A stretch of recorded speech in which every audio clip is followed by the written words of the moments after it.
ang Presidential Broadcast Service. Radyo Pilipinas. Radyo publiko ng bagong Pilipinas para sa bagong Pilipino. Naghahatid ng mahahalagang balita at impormasyon na guugnay ng pamahalaan sa sambayanan. Tulay sa himpapawid ng serbisyo publiko. Radyo Pilipinas. Radyo publiko. Ang boses ng Pangulo sa Iloilo. Radyo Pilipinas. 585 AM. Sa Radyo Pilipinas, alas 8:01 sa aga. Nagapanguna nga balita sa syudad, sa mga banwa, sa probinsya sa Iloilo, kay kaingon ng mga probinsya. Mga pananawon sa likod sa mga balita.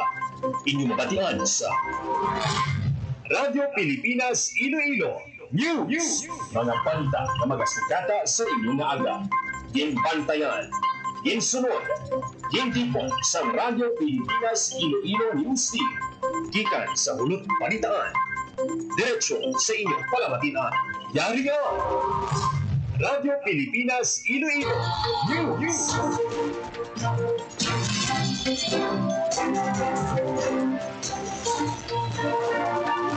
Mayong aga Pilipinas, good morning Western Visayas. Welcome sa Radyo Pilipinas News.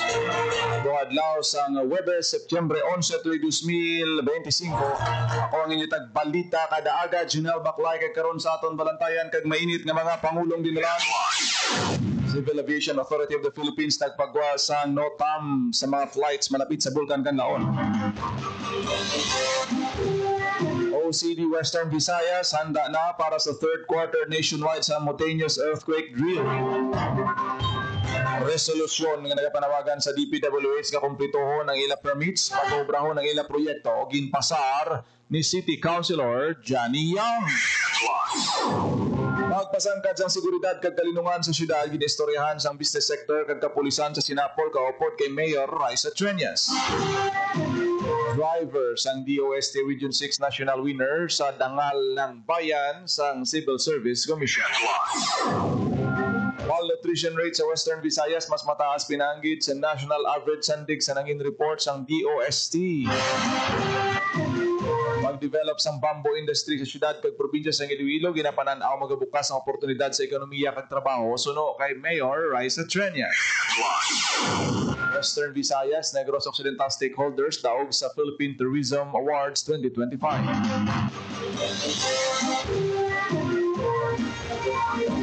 Mga passenger terminal sa Iloilo kag Aklan gininspeksyon sang Philippine Drug Enforcement Agency.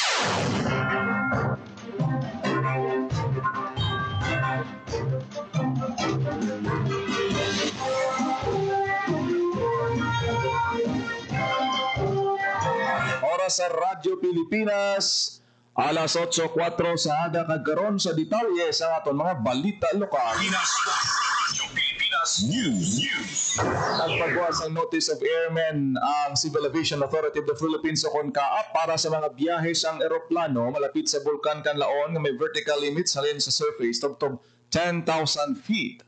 Epektibo ang NOTAM sugod Setyembre 10, alas 9:43 ang aga tubtob Setyembre 11, alas 6 ang aga.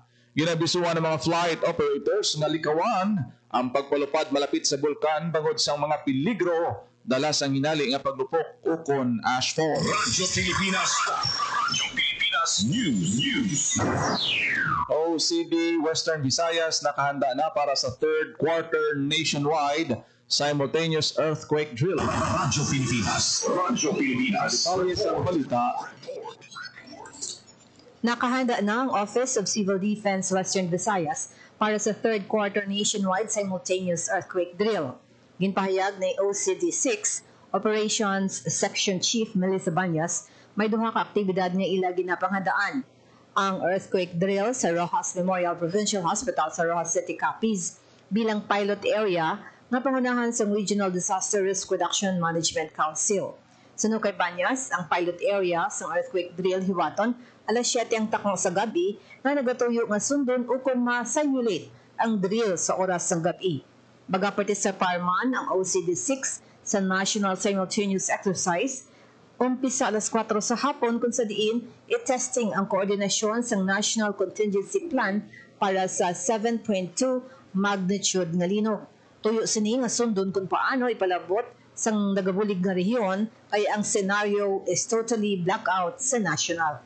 Sa nanibitang aktibidad ang Region 6 na assigned bilang assisting region nga magabulig sa East Quadrant ang Pasig City, kag Marikina City, kag sa Iloilo ang grupo nga magapartisipar amo ang collapsed structure search and rescue team gikan sa Pavia kag ang Iloilo City sa bulig sang Bureau of Fire Protection. Patron ng Gasugod, ang ating akong simulation natin is the impact time natin is 4 p.m. 4 p.m. and beyond, hasta mag-imam din, no? Magahulat kita sa order coming from the national, no? Kung ano oras kita ipagatawgan, na magpa-order, makita sa team natin na magpadala sa team dito. So, ang drill, ang imam din sa Manila, no? This is a full-scale exercise, 36 hours, ma'am din, pag-iwagan sa national simultaneous in, no? With other regions. Actually, ma'am Ding, no, supposed to be ang padalagin kita sa team natin na magasakay dito sila sa C-130. It's just that to bull ang time, they were not able to really come up with some of the administrative requirements natin. So that's why ang pag-iimpo natin is mag-assimilate lang kita sa airport. Na ang ating assimilation minus the actual sending dito sa C-130. Kasi lang kita sa airport yung mag-assimilate natin ang pagpadala sang team, ma'am Ding, as assisting region dito sa Manila during the 7.2 magnitude earthquake. Si Office of Civil Defense Operations Sections Chief Melissa Banyas, Bing Pabiona para sa Radyo Pilipinas. Radyo Pilipinas News. Resolusyon nga nagapanawagan sa DPWH na kumpletuhon ng ilang permits bago brahon ng ilang mga proyekto ginpasar ni City Councilor Johnny Yap. Radyo Pilipinas. Sa detalye sang balita, talalipando na madamo nga proyekto sa syudad sang Iloilo nga padayon ng konstruksyon na pisar nga kulang sa mga requirements. Ini ang obserbaraan ni City Councilor Johnny Yang bilang chairman sa Committee on Engineering and Construction sa Sangguniang Panglungsod. Sa privilege speech sa sesyon sa City Council, iwatagin call out ni Yang ang DPWH sa pag-comply sa kinangnanon ng mga permits sa ilang mga proyekto. Kasunod sini, ginpasarman sa konselang resolusyon nga nagapanawagan sa Department of Public Works and Highways sa pagsunod sa patakaran sa lokal nga panguluhan bago umpisa na konstruksyon sa mga proyekto, bagay nga ginaprubahan sa mayoriya sa konseho. Lakip man sa resolusyon ang pagmando sa Office of the Building Official sa pag-audit sa mga projects labi na ang wala sang kumpleto nga permits. Para sa Bagong Pilipinas, Junel Baclay, Radyo Pilipinas, Radyo Publiko. Radyo Pilipinas News. Pagpasangkad sang seguridad kag kalinungan sa syudad sang Iloilo ginistoryahan sa business sector kag kapulisan sa Sinapol ginpatawag ni Iloilo City Mayor Raisa Triana. Radyo Pilipinas. Sa detalye sang balita, patigayon sa meeting si Iloilo City Mayor Raisa Triana sa kapurang business sector ginistoryahan ang mga tikang sa pagpasangkad sang seguridad sa syudad sang Iloilo. Sa Sinapol ginpasalig sa Iloilo City Police Office o kon ICPO ang pag-address kapag sulbar sa mga krimen galagko man o kon gamay. Lakip man sa naistoryahan ang pagpasangkad sa intelligence gathering kag police visibility. Gintahayag ni Iloilo City Police Chief Colonel Kim Ligada nga trabaho sang tanan pagpabilin sang kalinungan kani kinahanglan gid ang kooperasyon sa tanan nga sektor sang komunidad amo man ang business community. Nagpasalamat naman si Mayor Trenya sa suporta sa business sector labi na sa pag-install kay paghatag sang access sa CCTV footage sa crime prevention. Ginpasalig man sa ICPO nga nakahanda ang masobra 1,200 ka mga police personnel sa pagbulik sa kampanya sa seguridad. Kaupod ang Iloilo City Government kag private partners. Para sa Bagong Pilipinas, Junel Baclay, Radyo Pilipinas, Radyo Publiko. Radyo Pilipinas News. Sa 2025 gawad ang ngalang bayan sa Civil Service Commission si Mr. Cornelio Ticyan Mabera, Administrative Aide sa Department of Science and Technology Western Visayas. Sa interview sa Radyo Pilipinas Iloilo sa Dangal ng Bayan, nahibaluan nga 3 kadekada na sa DOST si Mabera. Nagsugod siya bilang utility messenger sa DOST sa 1989, 2009 naman. Sang na-promote siya sa plantilla posisyon na pangantes sini, nagbalik anay siya sa iya pag-eskwela sa edad nga 33. Sa makakuha sa high school diploma, nag-enroll naman si Mabera sa TESDA para sa vocational course. Hindi lang pagmaniho sa salakyan ang sarang maobra ni Mabera. May kasaraman siya nga magkayos ang ginamaniho sa salakyan kag may ihibaluman sa pagpamanday o kung pag-repair sa mga gamit sa regional office. Nagpalabot naman sa pagpangimbulahan ng DOST Regional Office sa kadalagan ni Mabera. Radyo Pilipinas. Radyo Pilipinas News. Nakabalag sa mas mataas nga malnutrition rate sa kabataan kag pamatanon ng Western Visayas pinanggid sa national figure sandig sa pinakauli nga datos sang 2023 National Nutrition Survey nga ginkandak sa Department of Science and Technology, Food and Nutrition Research Institute. Ang resulta ginpresentar sa DOST sa National Nutrition Survey Dissemination Forum sa Western Visayas ang ginhiwat sa Iloilo City. Sandig sa report, mas mataas ang prevalence rate sa Region 6 sa mga key nutrition indicators panggid sa national average. Kasubong na lang sa underweight sa school-aged children, 26 o 23.6% sa Western Visayas kumpara sa 21.3% ng national average. Stunting sa school-aged children, 18.2% sa rehiyon versus sa 17.9% sa national average. Wasting sa school-aged children, 11.1% sa Western Visayas, ipaanggid sa 8.4% ng national average. Stunting sa adolescents, 22.5% sa rehiyon 6 versus 20.7% naman sa national average. Samtang ang DepEd 6 nakapakigbahin man sa policy engagement workshop sa diin ng mga ahensya sa gobyerno, CSOs, kag local nutrition program coordinators nagaduso sa mga pulisa agud masabat ang nutrition gap sa Western Visayas kagiyahan ang nutrition action plan sa rehiyon. Radyo Pilipinas. Radyo Pilipinas News.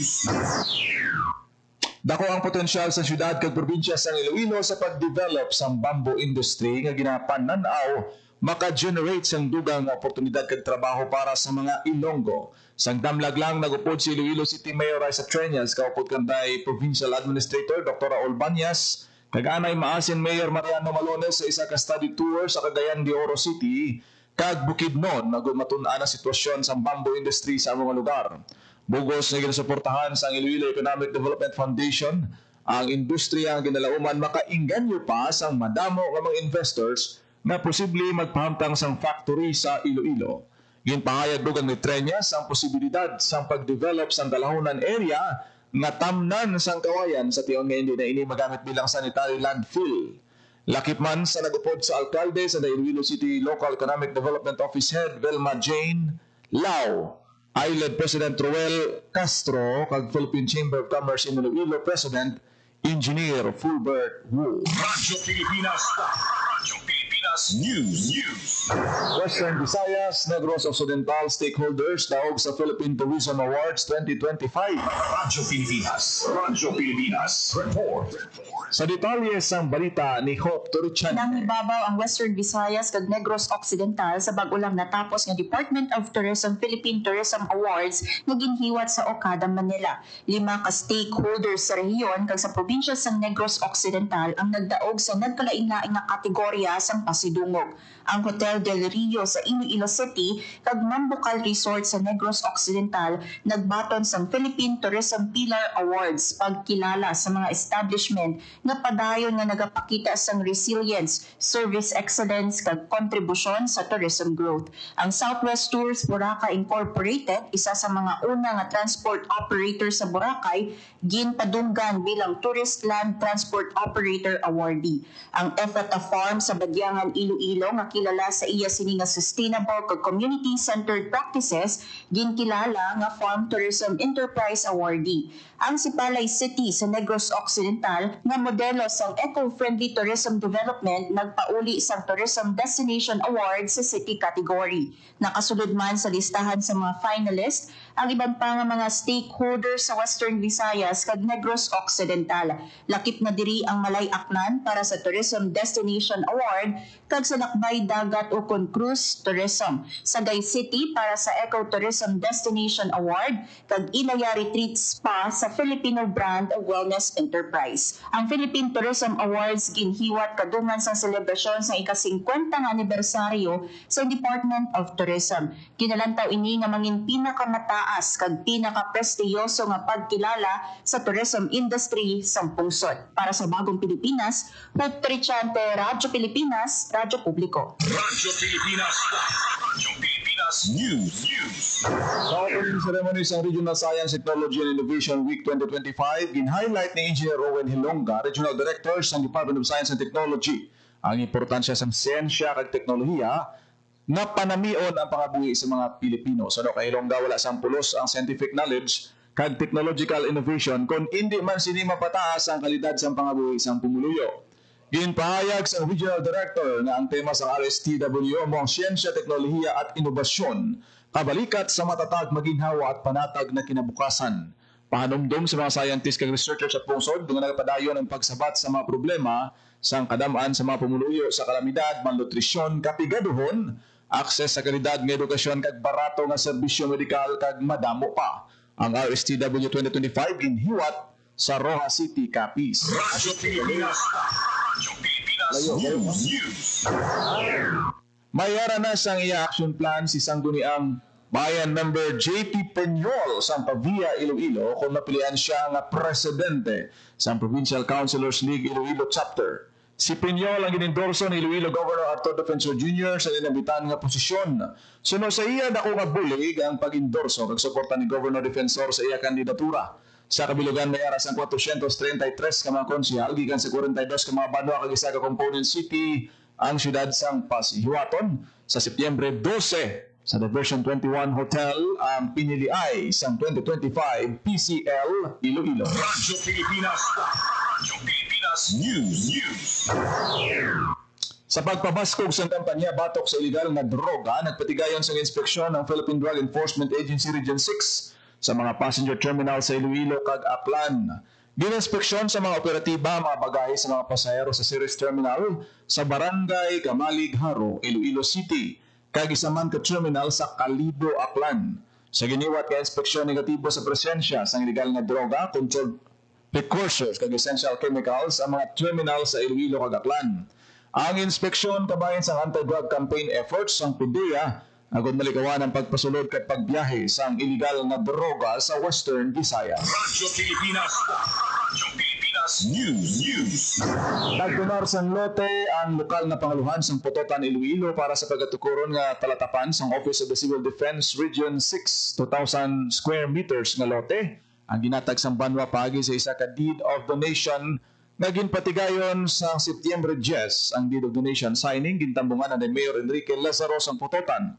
OCD6 Director Raul Fernandez kag Mr. Dennis Solomon, Officer in charge sa Administrative and Financial Management Service ang OCD Central Office. Ang lote nga gindonar gamiton para sa pagtukod sa opisina sang OCD6 nga ginalauban magapabakod sa Disaster Risk Reduction Management Services sa Western Visayas. Bugos ang suporta ni Mayor Enrique Lazaro sa OCD6 agod mapabaskog pa ang disaster resilience kag koordinasyon kung may emerhensya kag kalamidad. Ginabi-abi naman ni OCD6 Director Raul Fernandez ang suporta sang LGU Putotan nga dako gid ang bulig para pabakuron ang ilang operational efficiency kag kolaborasyon sa mga LGUs para maproteksyonan ang mga komunidad sa Western Visayas. Radyo Pilipinas. Radyo Pilipinas News. Arestado sa kapulisan ang top 10 most wanted person sa probinsya sa Iloilo sa Barangay Buga, Leon, Iloilo. Ginkilala ang sospek kay alias Joe, 49 anyos, residente sa Barangay Murubuan, Cabatuan, Iloilo. Paglapas sa Republic Act 9516 kag Republic Act 10591 bangod sa illegal nga armas kag attempted murder ang ginapangatubang nga kaso sa sospetsado.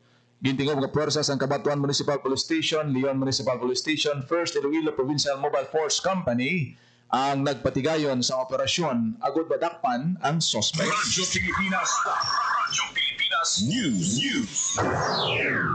Secretary Solidom nagupod sa selebrasyon sa RSTW sa Rojas City. Radyo Pilipinas. Radyo Pilipinas. Report. Sa balita ni Hope Turchante. Wala nagpaulihi sa attendance sa opening ceremony sa Western Visayas Regional Science and Technology Week 2025 si Science and Technology Secretary Dr. Renato Solidom Jr. Si Solidom ang dinapit sa RSTW na ginhiwat sini nga tuig sa Rojas City, Capiz. Kumadumduman sang 2024, nagtambong man ang Secretary sang RSTW nga ginhiwat sa Sibalom Antique. Suno sa Tiglikom ang RSTW pamaagi agud ipalapit sa mga pumuluyo ang siyensya, teknolohiya kag inobasyon. Pinaagi sa RSTW dugang niya makita sa mga komunidad kung paano mapataas ang inobasyon ang kalidad sang ila pangabuhi. Nagalaon naman si Solidom nga mapasangkad pa ang seafood industry sa Rojas City bilang kilala nga seafood capital sa Pilipinas pinaagi sa mga interbensyon sa ahensya. Para sa Bagong Pilipinas, Hope Trichante, Radyo Pilipinas, Radyo Publiko. Radyo Pilipinas. Radyo Pilipinas News. Tapos ang labing nga napiktuhan sa Western Visayas bangod ang sunod-sunod nga bagyo sa nagdigad nga bulan. Suno kay Philippine Crop Insurance Corporation OIC Regional Manager Alicia Arnaldo. Ang kapis nakabalag sa 25 tugtog 80% nga kalitan sa ila kaumhan sandig sa nangin resulta sa paglibot sa General Assessment Team sang PCIC 6. Siling sa Regional Manager madamo sang kaumhan ang ginbaha sa probinsya apektado man ang Antique kag Negros Occidental nga may pinakamataas nga damage ara sa 70%. Ginpahayag ni Arnaldo makapinsyam ka sunod-sunod nga adlaw nga malain ng tiyempo sa rehiyon bangod sang habagat agin pabaskog sang Krising, Dante kag Emong. Radyo Pilipinas. Radyo Pilipinas News. Nagpanagtag sa makinarya sa pagpanguma ang Department of Agriculture Western Visayas sa mga mangunguma sang mais sa banwa sang Kulasi kag Sibalom sa Antique. Ginhiwat ang turnover ceremony sa Antique Research Outreach Station sa Barangay Igbobon, Patnongon. Nakabaton sa isa ka unit sa corn meal balor 424,000 pesos ang Kulasi Corn Growers Association. Samtang ang Sibalom Livestock and Poultry Raisers Association naman kagang Sibalom Corn Farmers Association nagbaton sa tig isa ka unit sang Hammer Mill balor 248,000 pesos kada isa. Magluwas diri ang Sibalom Corn Farmers Association nakabaton man sa isa ka corn sheller balor 268,000 pesos. Sunod sa DA6 katuyuan sang turnover sa makinarya nga mapabakod kag mapalapad pa ang industriya sang mais kag kasapatan sa probinsya sang Antique. Radyo Pilipinas. Radyo Pilipinas News. Oras sa Radyo Pilipinas alas 8:23 sa Radyo Pilipinas. Radyo Pilipinas. Kagi nyo nabatihan ang detalya sa mga nagapanguna nga balita sa pagpangalagad sang Radyo Pilipinas News sa buong adlaw sang Huwebes, Setyembre 11, tuig 2025. Sa dugang pangabalita kag impormasyon, i-share, follow kag like sa aton Facebook page Radyo Pilipinas Iloilo. Mayong aga kay Sir Magdaleno Fajardo nga nagaupod sa aton sini nga pagpangalagad. Kita karon sa Iloilo Morning Program kada aga ako nagid lamang inyo alagad ang inyong tagbalita Jinel Baclay. Mayong aga Pilipinas. God bless Iloilo. Radyo Pilipinas. Radyo Publiko. Radyo Pilipinas.